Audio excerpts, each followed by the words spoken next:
এক গ্রামে এক কৃষক থাকতেন। তিনি সকাল থেকে উঠে মাঠে যেতেন এবং সন্ধে হলে আবার ফিরে আসতেন।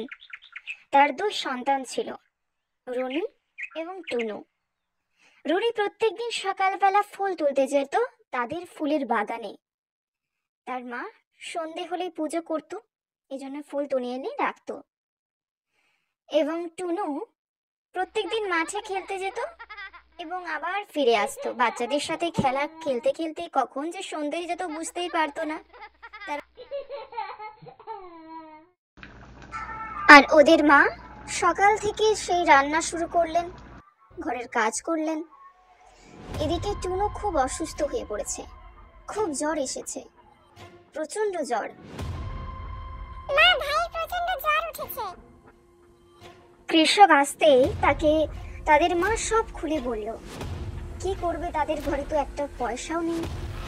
এবং টুনি তার ভাইয়ের সাথে থাকতে লাগলো, তার ভাইয়ের সেবা করতে থাকলো। এদিকে কৃষকটি সারা দিন রাত জেগে মাঠে কাজ করতে থাকলেন এবং টাকা জোগাড় করে ডাক্তার বাবুকে ডেকে আনলেন। ওষুধ খেয়ে টুনু আবার আগের মতো খেলতে লাগলো। কেমন লাগলো তোমাদের সবাইকে এই গল্পটা? যদি আরো গল্প দেখতে চাও